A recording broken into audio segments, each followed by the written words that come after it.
Hello friends, मैं study 91 channel से नितिन गुप्ता आप सबका बहुत बहुत स्वागत करता हूं। दोस्तों बहुत बहुत स्वागत है आपका हमारे चैनल में। और आज दोस्तों हम लोग टॉप 20 करंट अफेयर्स के क्वेश्चन आंसर सीरीज को कवर करने जा रहे हैं। याद रखिए ये सीरीज उन लोगों के लिए बड़ी इंपॉर्टेंट है जो लोग पिछले एक साल का करंट अफेयर्स नहीं पढ़ते हैं या किसी वजह से वो पढ़ना भूल गए हैं। ठीक है, तो आपके एग्जाम पॉइंट ऑफ व्यू से सीरीज बहुत इंपॉर्टेंट है। साथ ही साथ अगर आप इसको पढ़ोगे तो विश्वास मानो कि आपका करंट अफेयर्स में जो क्वेश्चन रहेगा वो कभी गलत नहीं होगा और आपकी पकड़ भी अच्छी बन पाएंगी। ठीक है, तो आइए देखते हैं कि आज के लिए 20 प्रश्न कौन कौन से हैं जो कि हमें याद होने चाहिए। इसके अलावा दोस्तों आप सभी से निवेदन है कि चैनल को सब्सक्राइब करिए, साथ ही साथ बेल आइकन को भी जरूर प्रेस करिए, क्योंकि तभी आपके पास नोटिफिकेशन जाएगा और आप जान पाओगे कि कितने वीडियोज अपलोड किए जाते हैं। इसके अलावा एक छोटा सा और बात कहना चाहूँगा कि किसी भी तरह का एडवर्टीजमेंट आता है तो प्लीज़ आप उसको पूरा देखा करिए, उसको स्किप मत किया करिए। ठीक है, आइए स्टार्ट करते हैं।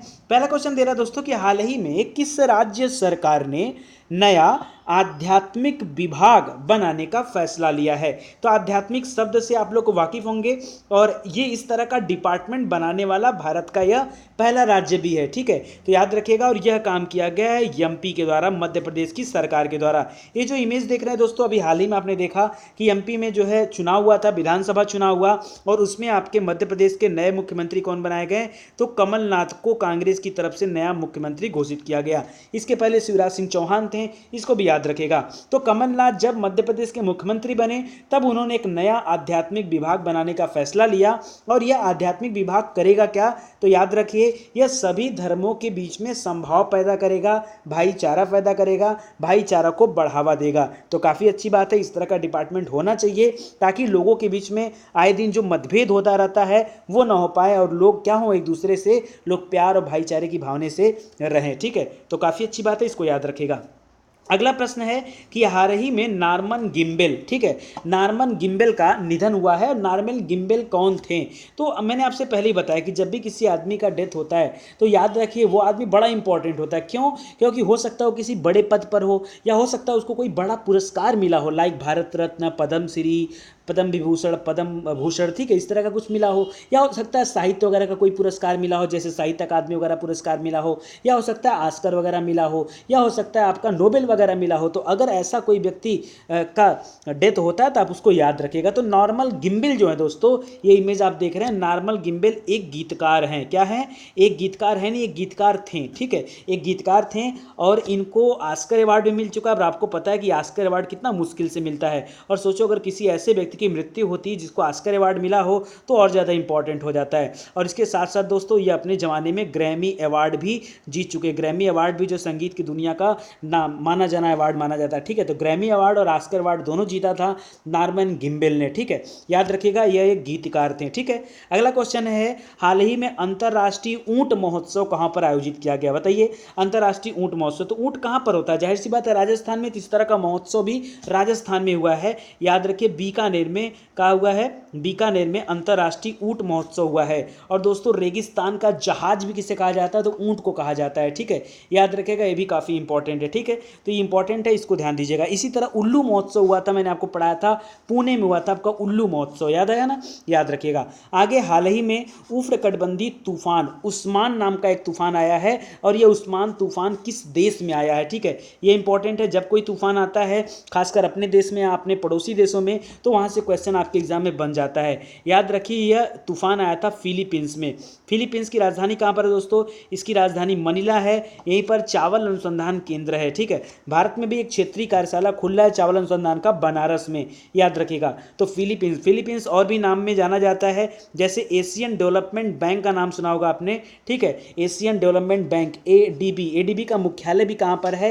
ये भी मनीला में है। फिलीपींस की जो मुद्रा है वो पेसो कही जाती है, पेसो। ठीक है, याद रखिएगा। चलिए एक चीज़ और याद रखिए, ये उस्मान जो तूफान है उसने बड़ा हाहाकार मचाया था फिलीपींस में। इसी तरह का तूफान हमारे भारत में भी आया था। जिस समय उस्मान यहाँ पर आया था उसी तरह से भारत में गाजा चक्रवात आया था। कौन सा? गाजा गाजा चक्रवात से प्रभावित हुआ था तमिलनाडु का क्षेत्र, कौन सा? तमिलनाडु का, याद रखिए। और इसके लिए हमारी केंद्र सरकार ने 1140 करोड़ रुपए का जो है एक सहायता राशि भी भेजा है तमिलनाडु को, ताकि वहाँ पर लोगों को मदद दिया जा सके, ठीक है, जितना भी अधिकतम मदद हो सकता है। तो गाजा चक्रवात भी याद रखिएगा तमिलनाडु, उस्मान चक्रवात जो है आपका फिलीपींस। आगे हाल ही में दिव्येंदु पालित का निधन हुआ है, ये कौन थे? दिव्येंदु पालित, ये भी इंपॉर्टेंट है। फिर मैंने आपसे कहा ना कि कोई भी बहुत ज़्यादा इंपॉर्टेंट व्यक्ति होता है और उसकी मृत्यु होती है तो याद रखिएगा यह एक लेखक हैं, ठीक है, याद रखिए दिव्येंदु पालित यह एक लेखक हैं। और इनको दोस्तों साहित्य अकादमी का पुरस्कार भी मिल चुका है अटल बिहारी वाजपेयी जी के समय में 1998 में साहित्य अकादमी पुरस्कार, ठीक है। और किस चीज़ के लिए इनको मिला था? तो इनकी एक बहुत फेमस उपन्यास था जिसका नाम था अनुभव, ठीक है, ठीक है, एक्सपीरियंस, अनुभव, उसी के लिए इनको जो है साहित्य अकादमी पुरस्कार दिया गया था। अगला है हाल ही में महिला विज्ञान कांग्रेस का उद्घाटन कहाँ गया? ये आपका रिपीटेड क्वेश्चन है, ये मैं पहले भी आपको पढ़ा चुका हूँ। देखिए जो विज्ञान कांग्रेस होता है इसमें पुरुष और महिला का अलग अलग होता है, ठीक है, अलग अलग होता है, लेकिन हुआ एक ही जगह पर है। और ये कहाँ पर हुआ है? पंजाब के जालंधर में हुआ है, ठीक है। पंजाब के जालंधर में एक यूनिवर्सिटी है दोस्तों, LPU, लवली प्रोफेशनल यूनिवर्सिटी, ठीक है, उसी में हुआ है आपका महिला विज्ञान कांग्रेस भी हुआ है। और इंडियन साइंस कांग्रेस जो 106 वाला था वो भी यहीं पर हुआ है, मोदी जी इसका उद्घाटन किए थे। तो याद रखिएगा मोस्ट इंपॉर्टेंट, ऐसा नहीं कि जो है महिला देख करके आप लोग घबरा जाएं। आगे है हाल ही में किस देश ने 2020 तक भारत को S-400 मिसाइल देने की घोषणा किया है, ठीक है। S-400 मिसाइल कौन दे रहा है? तो हमें 2020 तक ये मिसाइल दिया जा रहा है रूस की तरफ से। देखिए यहाँ इमेज में आपको रूस के जो है व्लादिमीर पुतिन भी दिख रहे होंगे, ठीक है, और बगल में मोदी जी। तो याद रखिए S-400, यस मीन्स क्या होता है? याद रखिए इस मिसाइल की खासियत है कि मिसाइल सरफेस टू एयर काम करती, मतलब जमीन से हवा में मार करने वाली मिसाइल है, ठीक है। और इसके आ जाने के बाद से हमारी जो वायुसेना है वो और मजबूत हो जाएगी, याद रखिएगा। साथ ही साथ रूस की जो राजधानी है वो मॉस्को है, और वहाँ पे जो रुपया चलता है उसको बोलते हैं रशियन रूबल, रशियन रूबल। यहाँ की संसद भी एग्जाम में आपसे पूछता है तो ड्यूमा, यहाँ की संसद को क्या बोला जाता है? ड्यूमा, याद रखिएगा। आगे है हाल ही में किस देश ने 181 साल बाद संसद में सिर ढककर आने पर लगी रोक को हटा दिया है, ठीक है। याद रखिए इस रोक को हटाया गया किसके द्वारा? तो USA यानी अमेरिका के द्वारा हटाया गया है। ये क्वेश्चन इंपॉर्टेंट दोस्तों इसलिए बन जाता है कि अगर इस तरह का क्वेश्चन आया और आपके एग्जाम में ऑप्शन बना दिया गया सऊदी अरबिया जैसे कंट्री को, तो आपको लगेगा कि ये हो सकता है कि वही किया हो, और ज़्यादातर लोग तुक्का मारने के चक्कर में यहाँ पर गलत कर लेंगे। तो याद रखिएगा अमेरिका ने काम किया, इसलिए मैं इस क्वेश्चन को यहाँ लेकर आया हूँ, ठीक है। डोनाल्ड ट्रंप अमेरिका के आपके राष्ट्रपति हैं और ये 45वें नंबर के राष्ट्रपति हैं, ये भी याद रखिएगा, ठीक है। आगे देखते हैं, कर हाल ही में पहला ग्लोबल एविएशन सम्मेलन कहां पर आयोजित किया गया? क्योंकि यह पहला है इसलिए इंपॉर्टेंट है। तो पहला ग्लोबल एविएशन सम्मेलन जो है दोस्तों यह आयोजित किया गया मुंबई में। कहां पर किया गया है? मुंबई में आयोजित किया गया। देखिए कोई भी चीज़ अगर पहली बार भारत में हो रही तो उसको आप जरूर पढ़िए, और इसकी थीम भी आप लोग याद रखिए, इसकी थीम है फ्लाइंग फॉर ऑल, ठीक है, फ्लाइंग फॉर ऑल जो है ये इसकी थीम है, इसको याद रखिएगा। और ये सबमिट हुआ है। आगे हाल ही में नौसेना ने नया एयरबेस स्थापित करने की घोषणा किया है। तो अभी नौसेना का क्या है कि एक एयरबेस और बढ़ जाएगा, और ये एयरबेस बन रहा है पोर्ट ब्लेयर में। अभी हम लोग कल वाले न्यूज़ में पढ़े थे कि पोर्ट ब्लेयर में जो आपका वीर सावरकर हवाई अड्डा है उस पर जो है अप्रवासी भारतीयों के आने और जाने की सुविधा दे दिया गया है। और आज हम लोग पढ़ रहे हैं कि पोर्ट ब्लेयर में नौसेना ने नया एयरबेस भी बना लिया है। इसके पहली क्लास में हमने पढ़ा था कि 3 द्वीपों का नाम यहाँ पर बदला गया अंडमान निकोबार में, ये भी याद रखिएगा। देखिए जब आप क्वेश्चन को मिला करके पढ़ेंगे ना, कोरिलेट करके, तो ज़्यादा याद करेंगे, ठीक है। चलिए अगला देखते हैं। अगला है हाल ही में किसे प्रतिष्ठित सरस्वती सम्मान हेतु चुना गया? देखिए दोस्तों प्रतिष्ठित सरस्वती सम्मान जो है ये इंपॉर्टेंट है और ये भी क्वेश्चन रिपीटेड है, ठीक है। याद रखें मैं आपको पढ़ा चुका हूँ, यह पुरस्कार दिया गया शिवा रेड्डी को, ठीक है। शिवा सरस्वती याद रखिए, भगवान शिव सरस्वती, ठीक है। तो याद रखिएगा शिवा रेड्डी को मिला है सरस्वती सम्मान। ऐसे याद कर लीजिए दोस्तों, जब आप सरस्वती मतलब जब आप विद्या को ग्रहण कर लेते हो तो रेड्डी हो जाते हो, क्या करने के लिए? कॉम्पिटिशन में फाइट करने के लिए, ठीक है। ऐसे करके पढ़ोगे तो याद रहेगा। अब कभी भी सरस्वती सम्मान पूछेगा, अगर आपको ऑप्शन मिल जाएगा शिवा रेड्डी, तुरंत आप टिक कर दोगे, हो शिवा रेड्डी को मिला है, ठीक है। याद रखेगा सरस्वती सम्मान शिवा रेड्डी जी को दिया गया है। अगला है हाल ही में किस राज्य में कानून आयोग का गठन किया गया? क्यों इसके पहले कानून आयोग नहीं था क्या? एक्चुअली में दोस्तों इस कानून आयोग के गठन की जरूरत पड़ी है जम्मू कश्मीर में। कहां पर? जम्मू कश्मीर में। आप तो देखते रहते हैं आए दिन कितना बवाल होता रहता है यहां पर। तो जम्मू कश्मीर में जो एक कानून आयोग बना है, ये कानून आयोग आयोग जांच करेगा कि जम्मू कश्मीर में कौन से पुराने कानून हैं जो अप्रचलित हो गए हैं या जो निरर्थक हैं, हमारे काम के नहीं हैं, तो उनको छांट करके अलग करेगा और उसको समाप्त किया जाएगा इस कानून आयोग के माध्यम से। तो बढ़िया है, इसको भी अच्छा है, कानून इस तरह का बनना चाहिए, जो उपयोग में नहीं है उसको हटाओ, कबाड़ा में बेच दो, ठीक है, होना चाहिए। आगे, हाल ही में खेलो इंडिया यूथ गेम्स का दूसरा संस्करण कहाँ पे हुआ है? मैं पहला संस्करण नहीं पूछ रहा हूँ, मैं दूसरा संस्करण पूछ रहा हूँ, ठीक है। तो याद रखिए, जो आपका दूसरा संस्करण हुआ है ये आपका हुआ है पुणे में। कहाँ पर हुआ है? पुणे में। अब आपके दिमाग में आएगा सर ये भी बता दीजिए पहला संस्करण कहाँ हुआ था? तो पहला हुआ था आपके हरियाणा में। जब हरियाणा में आपका पहला संस्करण हुआ था उस समय हरियाणा जो है पहला राज्य भी चुना, नहीं सॉरी गलती हो गई, देखिए हरियाणा पहला राज्य चुना गया था और जो पहला संस्करण हुआ था वो नई दिल्ली में हुआ था, सॉरी गलती हो गया। यहाँ पर याद रखिए, खेलो इंडिया यूथ का जो पहला सम्मेलन हुआ था वो कहाँ पर हुआ था? याद रखिए, ये आपके, एक सेकंड में फिर से नोट कर दे रहा हूँ, आपका 2018 वाला जो हुआ था, ठीक है, जो पहला संस्करण था 2018 में जनवरी में हुआ था, वो आपका न्यू दिल्ली में हुआ था, ठीक है, न्यू दिल्ली में। और पहले संस्करण में नंबर 1 राज्य कौन था? तो हरियाणा ने बहुत अच्छा प्रदर्शन किया था, तो नंबर 1 इसको घोषित किया गया था। नंबर 2 पे महाराष्ट्र को रखा गया था और नंबर 3 पर आपका दिल्ली आया था, ठीक है। ये पिछले साल का है। इस बार इसका दूसरा संस्करण लॉन्च किया गया और दूसरा संस्करण हो रहा है पुणे में। कहाँ पर हो रहा है? पुणे में। तो याद रखिएगा। अच्छा, एक चीज़ और आपसे पूछ सकता है कि आपके खेल मंत्री कौन है भारत में? तो याद रखिए, राज्यवर्धन सिंह राठौर आपके खेल मंत्री हैं, ठीक है, और उन्होंने ही इसका ऑफिशियल अनाउंसमेंट भी किया था और उन्हीं के द्वारा ऑफिशियल एंथम भी प्रस्तुत किया गया। किस मिनिस्ट्री के तहत इसको लाया जा रहा है? तो ministry of youth affairs and sports के तहत इसको लाया गया है, खेलो इंडिया को। मोस्ट इंपॉर्टेंट है, ध्यान दीजिएगा। आगे, हाल ही में डिजिटल भुगतान को बढ़ावा देने के लिए एक समिति का गठन किया गया है और ये किसने किया है, ठीक है। तो याद रखिएगा, डिजिटल भुगतान, आप देख रहे हैं कि डिजिटल इंडिया हो रही है, हर जगह डिजिटलकरण का बात हो रहा है और आप भी धीरे धीरे डिजिटल हो रहे हो। कहीं ना कहीं हम लोग जो बैंकों में लाइन लगाते थे अब उससे हम लोग छुटकारा पा रहे हैं। फोन पे आ गया है, गूगल पे आ गया है, ठीक है, इन सब के माध्यम से हम आसानी से पेमेंट कर लेते हैं यूपीआई के माध्यम से। तो कहीं ना कहीं डिजिटल भुगतान को अब बढ़ावा मिल रहा है और इसके लिए एक स्पेशल कमेटी भी बनाई गई है, जो बनाई गई है आरबीआई के द्वारा, यानी रिजर्व बैंक ऑफ इंडिया ने ये कमेटी बनाई है। और किसके अध्यक्ष, इस कमेटी का अध्यक्ष कौन बनाया गया? तो नंदन नीलेकनी को दोस्तों इसका अध्यक्ष चुना गया है, नंदन नीलेकनी। अब आप कहोगे सर नंदन नीलेकनी का नाम कुछ सुना सुना सा लगता है। दोस्तों ये आपके UIDAI आधार जिसको बोलते हो, ठीक है, उसके पूर्व अध्यक्ष भी रह चुके हैं नंदन नीलेकनी। तो याद रखिएगा, अब ये डिजिटल भुगतान को बढ़ावा देने के लिए अपना काम धाम करेंगे।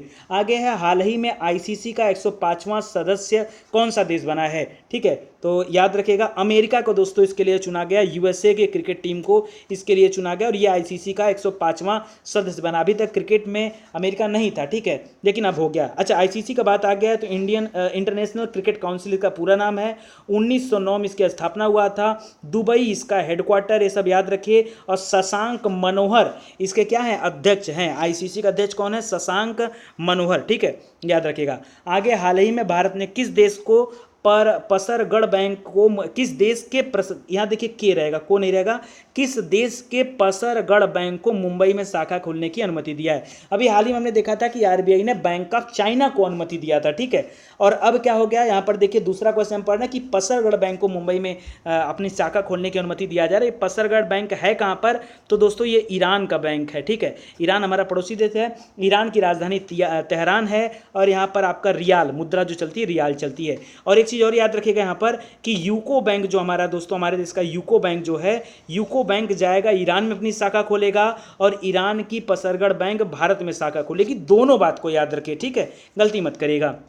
आगे देखिए, करा हाल ही में गंगा जल परियोजना का उद्घाटन कहाँ किया गया है? मुझे लगता है अगर ये क्वेश्चन आपके एग्जाम में आ जाए बहुत लोग गलत करेंगे, क्योंकि इसका उत्तर ऐसी चीज़ है जिसको आप समझ भी नहीं सकते। याद रखिए, आगरा में उद्घाटन किया गया, जबकि आगरा जो है यमुना नदी के तट पर है और वहाँ पर जाकर के गंगा जल परियोजना का उद्घाटन किया जा रहा है मोदी जी के द्वारा, ठीक है। और इसके माध्यम से किया क्या जाएगा? तो याद रखिए, गंगा जी के जल को आगरा लाया जाएगा। कहा जाता है कि 140 क्यूसेक लीटर पानी को पेयजल के रूप में तब्दील करके आगरा लाया जाएगा ताकि लोगों को शुद्ध जल मुहैया हो सके, ठीक है। तो आगरा याद रखिएगा, ये इंपॉर्टेंट है। आगे है, हाल ही में किस देश ने दुनिया की पहली सशस्त्र उभयचर ड्रोन बोट। उभयचर मीन्स तो सर आपका स्थल और जल होता है, ठीक है, स्थल और जल, जैसे मेढक है उभयचर प्राणी है, जल में भी रहते हैं स्थल में भी रहते हैं, उभयचर हो गए, ठीक है। तो क्या एक ऐसा सशस्त्र ड्रोन बोट, मतलब एक ऐसा बोट जो उभयचर होगा, हाँ ये स्थल और जल दोनों पे रहेगा, ठीक है। तो याद रखिएगा, देखिए इसका इमेज ये है और इसकी खासियत है कि ये जल और स्थल दोनों पर रहेगा। चीन ने इसको विकसित किया है, ठीक है, चीन ने, इस तरह का काम चीन बहुत करता रहता है, चीन की राजधानी है बीजिंग और इसको चीन ने किया है। अच्छा, इसका नाम भी कभी कभी आपसे पूछ सकता है, तो याद रखिए इसका नाम पड़ा है मरीन लिजार्ड। ये भी आपका पुराना क्वेश्चन मैं पढ़ा चुका हूँ, ठीक है, मरीन लिजार्ड याद रखिएगा, ठीक है। चलिए आगे बढ़ते हैं। नेक्स्ट है, हाल ही में किस देश ने दुनिया की पहली सशस्त्र उभयचर, अरे कितने बार एक ही क्वेश्चन आ गया, चलिए, हाल ही में किस देश ने गिरने वाली बर्फ से बिजली तैयार करने की एक डिवाइस बनाई है, ठीक है। ये किस देश के लोगों ने किया है, तो याद रखिए लोगों ने नहीं, यूएसए आपका, अमेरिका जो देश है, अमेरिका में एक यूनिवर्सिटी है कैलिफोर्निया यूनिवर्सिटी, ठीक है। ये इमेज जो देख रहे हैं दोस्तों, ये कैलिफोर्निया यूनिवर्सिटी का है, वहीं के रिसर्चरों ने यह काम किया है। जो बर्फ़ गिरता है, बर्फबारी जो होती है, उससे जो है बिजली तैयार किया जाएगा, एक ऐसा डिवाइस बनाया गया है, प्लेट की तरह दिखने वाला एक डिवाइस है, इसको भी याद रखेगा। आगे, हाल ही में किन बैंकों के विलय के लिए सीसीआई ने मंजूरी दी है, ठीक है।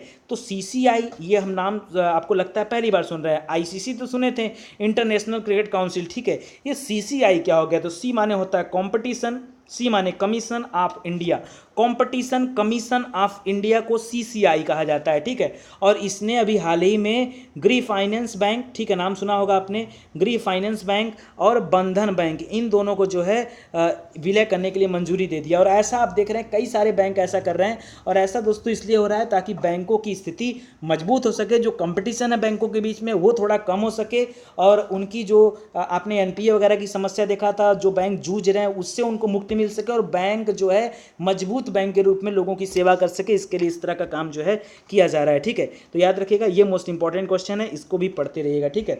चलिए इसी के साथ ये सीरीज होती है समाप्त। तो उम्मीद करता हूँ आपको अच्छा लगा होगा, क्योंकि डेली 20 क्वेश्चन करते हैं, अगर आप इस सीरीज से जुड़े रहेंगे ना तो देखिए फायदा मिलेगा।